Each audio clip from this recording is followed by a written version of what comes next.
So welcome to this lab demonstration on directed energy deposition at the additive manufacturing facility in Indian Institute of Science.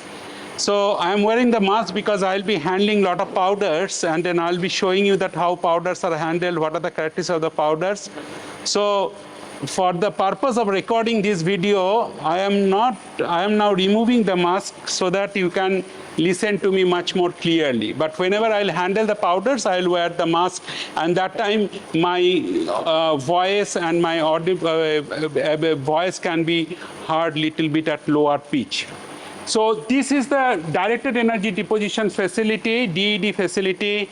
It is one of its kind in India, and this facility was established a few years ago with the generous support and financial assistance from Ministry of Heavy Industries, Government of India, under the Samar Tudyak program. So this is a Formula machine. What you see inside this particular machine, we have a laser system, and Shiva is going to explain more details when he will be showing you the key components of the laser system. So this particular laboratory demonstration video is composed of few parts. The first part, I'll be showing you the different metallic powders which are regularly being additively manufactured using this DED facility. Second part of this lab demonstrations will essentially involve the demonstration of the commercial engineering design softwares, essentially to show you how to design certain structures which can be printed using this DED facility.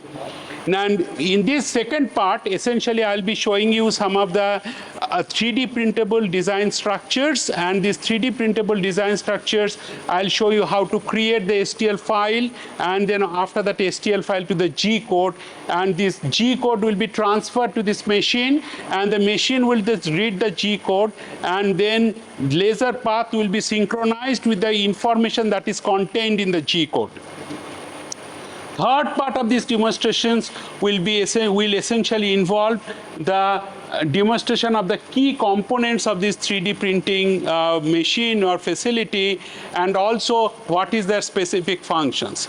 Fourth part, essentially I'll show you that how the G code is loaded into the machine, into the computer, and then we'll start the printing operations, and I'll show you how the laser beam is guided during these 3D printing operations. And then last part, I'll show you that how this post-processing, what are the approaches for the post-processing, and what are the different 3D printed parts that were manufactured using this particular facility, along with some of the functional components. Okay, let's start with this powder part. So what you can see that this is the typical metal powder for additive manufacturing, and this is the TI6Al4V powders, titanium AL powders. Titanium aluminate. So TIL powders. So this is already. So this is the TIL powders, titanium aluminate powders, and you can clearly see that this company has clearly mentioned this is the metal powders for additive manufacturing. So these kind of grades one has to buy for this metal printing. This is the another one. This is the TI6Al4V powders, titanium 6%, aluminum 4% vanadium powders, and they are essentially used for applications ranging from aerospace to biomedical applications. This is that Inconel 625. This is that super alloy powders, and this is also we have used to print some of the structures. This is the pure aluminum powders. You can say this is the plasma atomized, 99.9% purity, and size is 45 to 110 micron. So this is the size range typically are very good for 3D printing. Now you can see this titanium powders. So one of the important things that I'll show you that these powders need to be easily flowable. So if I put it in this funnel, then you can see that how these powders are flowing through this funnel with a particular orifice. So this good flowability also it depends on that what is the monomodal size distributions or particle size distribution in the powders. So this is like a titanium powder I am showing you. This is Ti6Al4P powder. There are also different type of powders that we have tried, titanium niobium alloy powders, then tantalum powder. This is one of the another refractory materials which are used, and I can show you for all the powders. If you put these metallic powders, it is very good flowability. So flowability is an important attribute for the 3D printable powders. So these are also titanium powders, and these are niobium tantalum powders. So niobium tantalum powders is another type of powders or another type of alloys which can be 3D printed of specific compositions. So as you have learnt in the class that you know that powder particle size distribution is very important, powder purity is very important, and flowability is also equally important. Okay. So let's now move on to the design aspect. Now you will be shown that how to design the structure on a computational platform. As Professor demonstrated, we need the file format should be like in G-code format. So for using it in the machine, so I will demonstrate how to convert the CAD file to a G-code. So this is the Mastercam software. In the Mastercam software, we have an add-on for using additive manufacturing toolpath. So first, we will be opening the CAD model, which is to be used for generation of G-code. So the first step will be like opening that thing. So file in open, browse. The file is in desktop. So this is the file. Now this is the file which we are going to print. So I will show you. So this is the part which we are going to print. So the first step what we need is we have to orient the part in such a way that the part should be printable in the z-axis. So this should be oriented along the z-axis, and also its origin we have to set. So the origin should be at the bottom of the part. So for that we have to go to transform and move to origin we have to give, and we have to select the base so that it will go to the origin.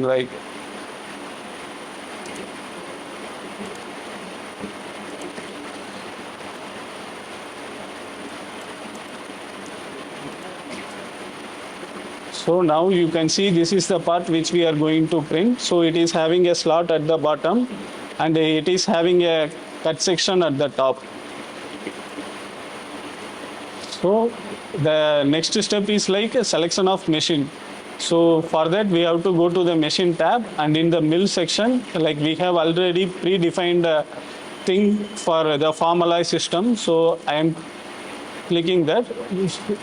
So then we have to do the toolpath for the AM machine. So we are going to AM laser section.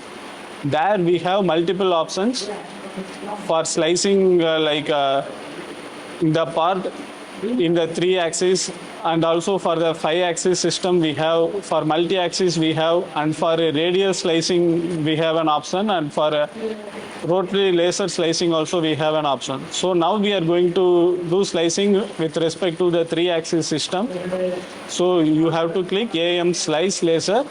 So then we have to select which part we want to slice. So I have selected the part. Then you have to give end selection. So now we have to give the process parameters required for the slicing. So the geometry that we have already selected this part. Then toolpath we have to give. So for that we have to put what is the layer height we need. So this layer height definition we will do by process parameter optimization in the initial stage. Then we will find what is the layer height which is required for printing. So then those data we will put here. So here we are using a layer height of 0.5. So and here we have a different other options also, whether during printing, whether it should print only in the same direction. For second layer, whether it should do printing in the reverse direction. Those things we have options here. So right now we are printing along the same direction. Then the second step is like we have to select the tool.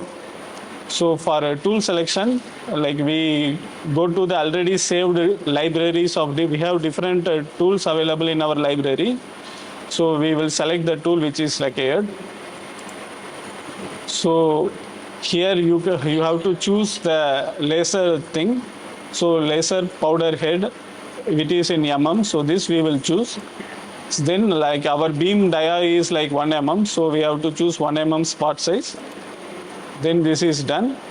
Then this option is like for setting the boundary. If you are printing like outside and inside, so we have to, there is an option for giving outside boundary only or inside boundary only. But for this part, we are currently not using the boundary option. So you can untick these two things. Then thin wall. So our section, our part is having like a very a small thickness. So we are going to the thin wall printing. So here we can set the parameters like maximum thickness deviation of 0.25 and other things like if we are printing like the part, so how much overlap we need, so those parameters we can give, and like between like one bead to next bead, like how much like the bead width should be there, those things we can give. After that we have to give the process parameters required for printing. So here we will use the travel speed of like 700 and the laser power of 300 and nozzle gas of flow rate of 14 in liters per minute and the shielding gas of 7 liters per minute, and we are going to use the first hopper, and also like you can set the feed rate here. Then the next step is like our part is having like two regions. One is like the bottom region is having some solid portion. So for solid portion we have to infill the material. So for infilling we will use the fill option. So in fill option you have to give what is the hatch spacing.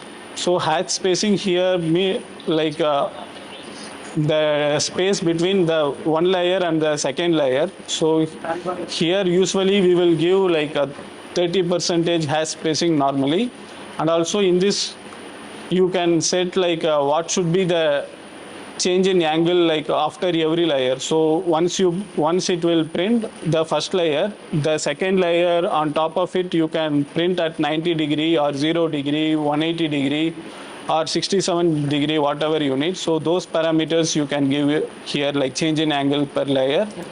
Then similarly the process parameters you have to set. Here I will be using at 1000 and like laser power of 400 watts and like gas flow rate, everything, and the source, everything we have set, and we have to click the button. So now the slicing operation has happened. So like we can simulate the things like how the slicing has happened. So just you can go to here and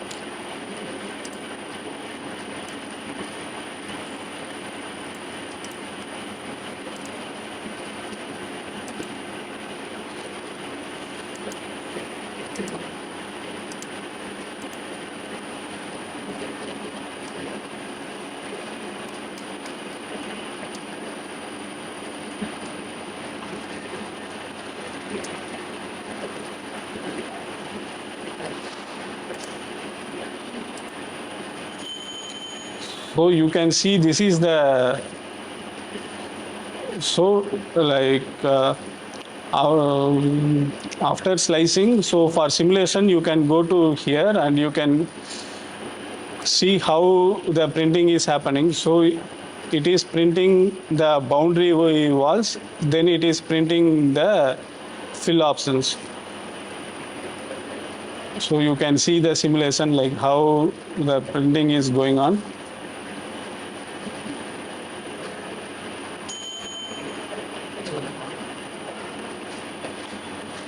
You can see the whole part is getting printed.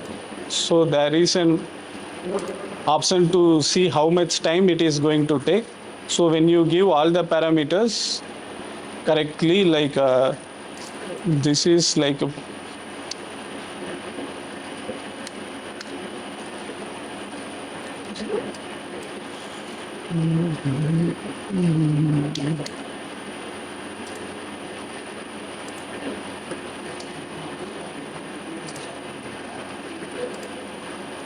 so now for the generation of G code, there is an option called G1 here. So when you press this, the G code will be generated.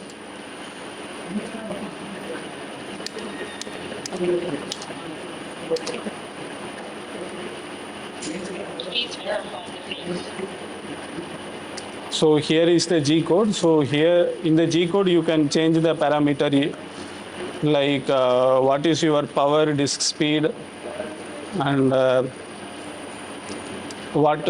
which hopper you are going to use. So here in this Formalive machine, we have an option of having using up to 4 hoppers.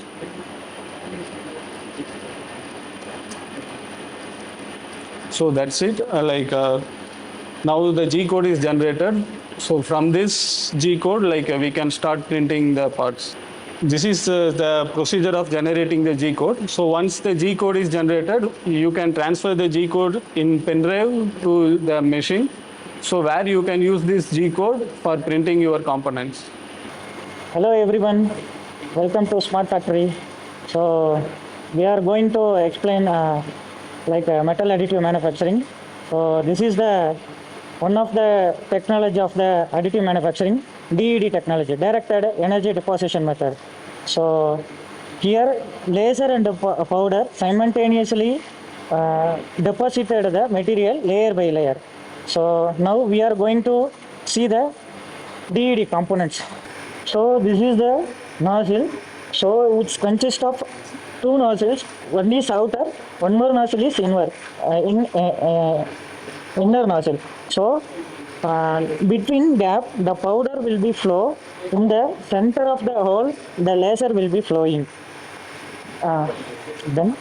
So this is the camera. So this is the process camera, and the nozzle laser will be centering the using for this camera. So this is IR camera. So this is indicate the how much temperature will be melted part. It's showing in the this monitor.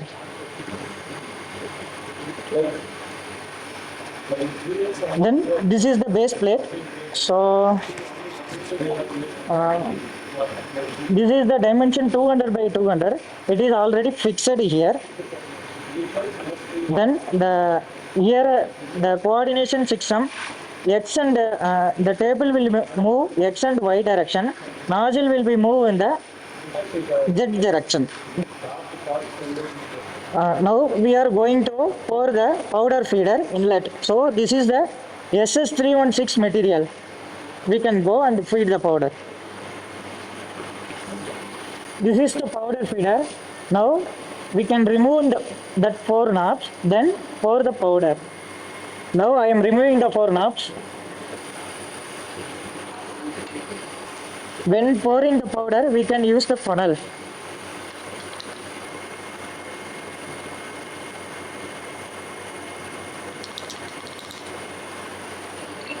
Now we can close the powder feeder inlet knobs.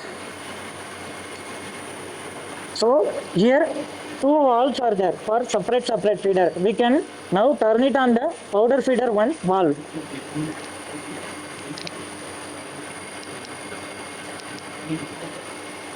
Now we are going to discussing like a laser. So this is a placed laser here. So the maximum capacity of the laser is 2 kilowatt. We are using diode type of laser. Then wavelength is like 760 nanometer. There is a 5-axis system. So by one axis I will demonstrate now. X-axis, like X movement.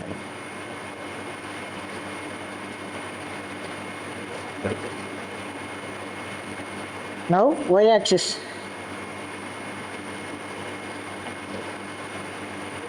Now Z-axis.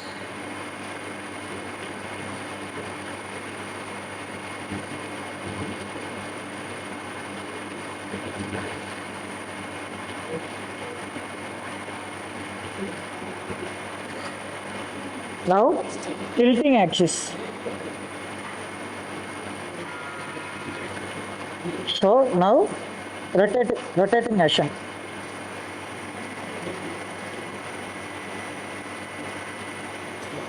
Now we are going to machine operation part. So the G code will be already loaded here. So now the moment of the Z and the XY direction, we have to offset it. So we can move somewhere like exact position wherever you want build will be printed. So you can move the nozzle there like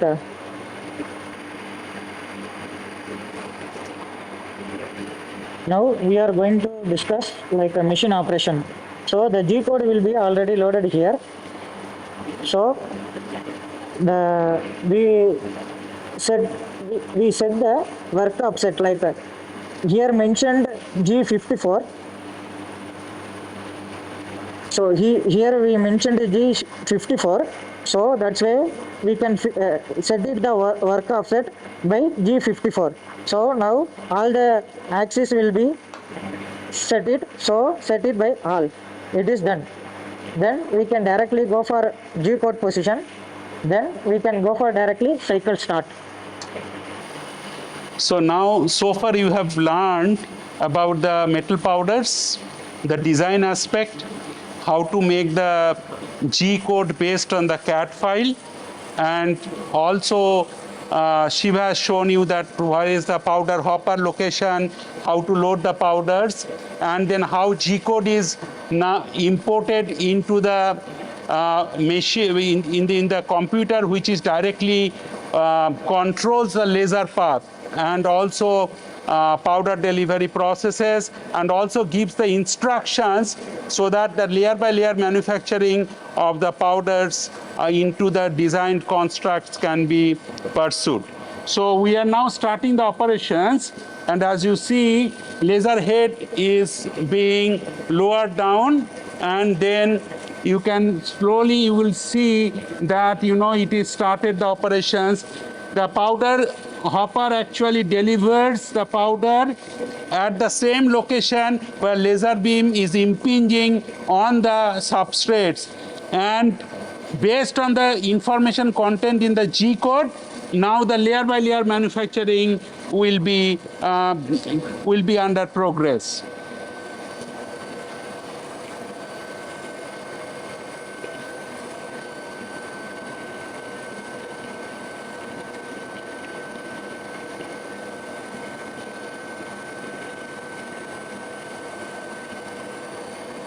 You'll also notice a lot of sparking during these laser powder interactions, and then directed energy deposition of the powder of the molten powder and molten and solidified powder on the substrate.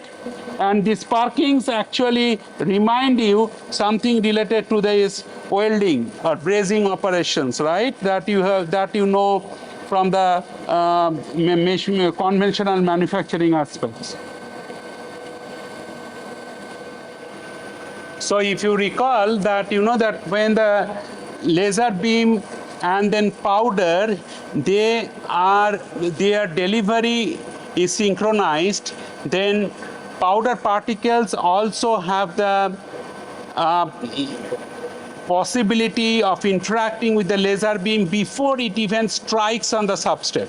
So powders already interacting with the laser beam, and then after they are being deposited, they are getting melted and solidified.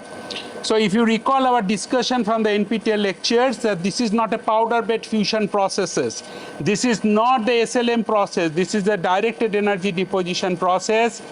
You might recall that SLM process perhaps is the most widely investigated 3D printing process, where directed energy deposition processes are not that well explored and also commercially used to the extent that SLM has been used across different industries, from aerospace to biomedical applications and so on. So once this printing process is over, you will be shown that how the 3D printed structure looks like, or how the 3D printed parts look like, and thereafter I'll be showing you that how different components can be manufactured using this directed energy deposition facility. So you will be in a position to appreciate that some of the complex designs can be manufactured using the DED facility, and this manufacturing process can be done using a wide range of powders. And then I may reiterate that these powders can be either titanium aluminide or titanium 6 aluminum 4 vanadium, or stainless steel 316L powders, or Inconel 625 powders, or different alloys of niobium titanium, or and so on.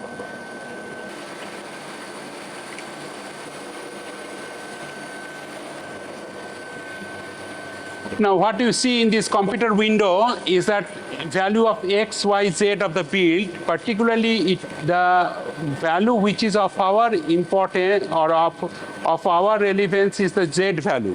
So Z value indicates what is the height of the part being printed so far. And what you see here, 4.8 millimeter.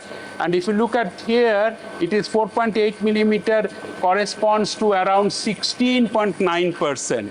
So 16.9% of the total build has already been constructed. And then you can also see here very closely that the coordinates, X coordinates and Y coordinates, like how the laser beam is tracing its path, that X and Y coordinates, it comes very rapidly, and you can see that line number. And then you can see that sometimes certain instructions are given, and those instructions are also appearing on screen. So what you see, it is a G code is continuously running, and then information is being sent to the machine. Now machine can only read those information, and accordingly laser beam is scanning on the substrate according to the X and Y value, right? And then also powder delivery is synchronized with the laser beam path, so that this construct is being dynamically built up. Now the Z value is moved from 4.8 to 5.8 millimeter. So we are now very close to 20% of the total build volume has been constructed so far. Another 80% is remaining, and it will take time. Whatever the 3D printing parameters that we have given, accordingly total build is being constructed. And if you recall, these 3D printing parameters include laser power, scan speed, powder delivery rate, or what is this RPM, that what is the disk rotation, so that powder is being delivered, powder feed rate they call, PFR, and also layer height. So based on this combination of these 3D printing parameters, this build is being constructed. And if you recall, in my course lectures, I have also emphasized that how artificial intelligence and machine learning can be implemented to accelerate the process parameter optimization. So for any material, for any structure to be built up, one has to do capital N number of experiments with variation in all these 3D printing parameters. So once you do those so many data, once you generate a large number of experimental data sets, that can be used in machine learning algorithm. You can train the data sets using various machine learning algorithms, and then you can optimize the process parameters, and then you can even validate the predictive model.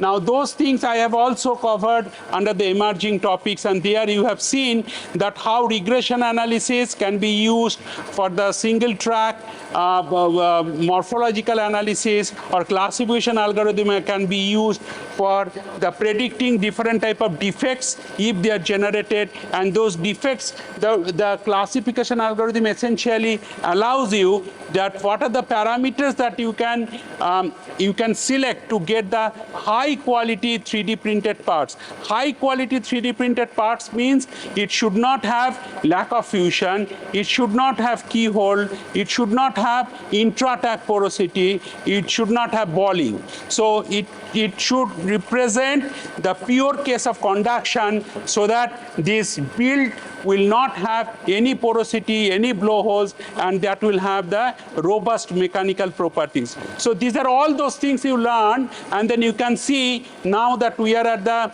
additive manufacturing facility at Indian Institute of Science, and that is being housed in the Department of Design and Manufacturing, which was formerly known as Center for Product Design and Manufacturing. And this is the facility. I once again reiterate, this is one of its kind facility in India. You will see that lot of SLM facilities in the industry as well as the different academic institutes, but DED facility is not there to a large extent in many academic institutions in India. We are at the build height of 8.6 millimeter, and this corresponds to around 24.9% of the total build volume.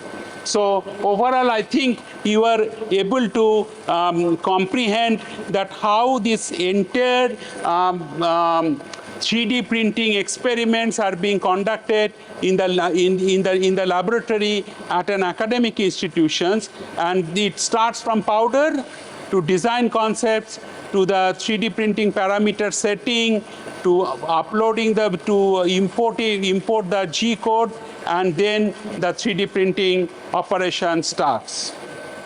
So you can now see that the nature of sparking has considerably reduced as the build height has increased, and the laser beam is now tracing the periphery of the component that is being currently manufactured in this directed energy deposition facility.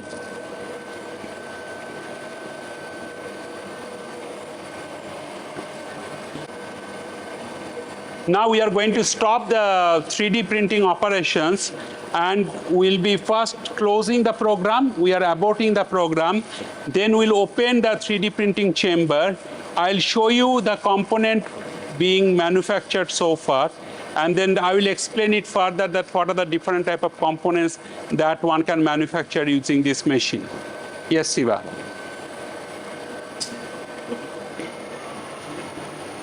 So once it is done, you can see that immediately it gets cooled, right?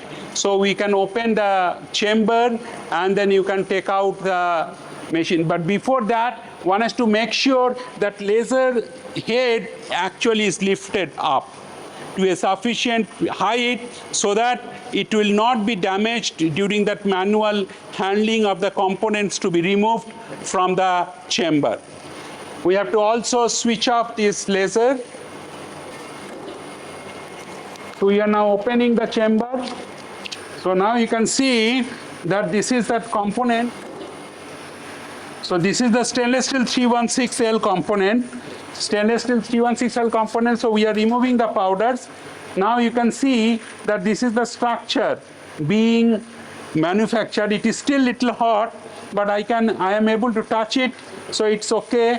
So this part, this is the full scale component, and you can see this is the component that will be manufactured. This is the substrate. So substrate, on the substrate it is built. I have also told you during the class that both the substrate and the material to be constructed, this should be of the same material. So therefore, this is a SS316L substrate, and this is the SS316L part being manufactured now. Now what you notice here, that this is fully joined, fully welded to the substrate. So first operation is that you have to remove the substrate, and then you have to machine these particular components, or you have to remove these components. Then these components will look like this. You have to little bit grind it. You have to do some of the surface finishing techniques to get the components with the correct surface roughness, with the correct with the appropriate quality requirements that is required for certain engineering applications. Okay. Now I'll demonstrate that different kind of components that are being manufactured using this directed energy deposition. So this is that illustration, this is the examples of the bent pipes that are being manufactured. Now if you look at the bent pipe very closely, you will see first 5 millimeter, this is the Inconel 625. This is the Inconel 625, and on the top of it, this is the SS316L. So this is the composite kind of tube, and it clearly shows that that you can change the powder hopper one from Inconel to SS316 during a single printing operations, and then you can get a continuous structure without any defects, and this continuous structure, some part is made of Inconel 625 and some part is made up of the stainless steel 316. This is a cone material. This is the cone shape that you can see very clearly, that you can see the perfect cone that you can manufacture here. This is cylinders, standard cylinders with low. Can you show the cylinder?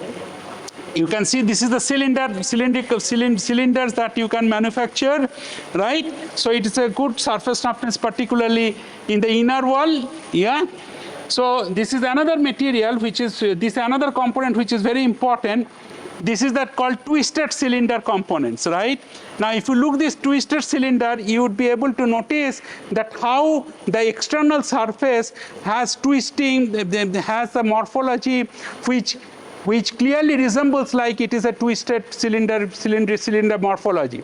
So these kind of components, if you do the conventional manufacturing, conventional machining, it takes significant amount of time, but in one step you can do this kind of twisted cylinder components in the directed energy deposition DED process. The next one, this next components you can see is the rocket. And you can see this rocket, and the next I'll show you rocket nozzles. Okay, so this is a scaled down model of the rocket that you can clearly see, and you can see inner surfaces also very clearly, that how this component has been manufactured. And then last one I would like to show you is the rocket nozzle. So you can see this is the rocket nozzle that has been manufactured using this DED technique. And you can see it is completely welded on the substrate, and then structure also resembles very close to these rocket nozzle structures. Okay, so with this you are now in a position to appreciate that how directed energy deposition process can be used to manufacture components of different materials, components of different sizes, components of different shapes, and components of different designs. And some of the designs can be indeed very complex, and which would take a conventional manufacturing like machining operations significant amount of time, whereas in this layer by layer deposition processes, what you have seen today, that is very convenient, that is a very smart manufacturing approach without significantly reducing the material loss, and also at the same time enhancing the productivity, enhancing the quality of the products, or without compromising the quality of the products, as well as shorter possible time. Thank you very much.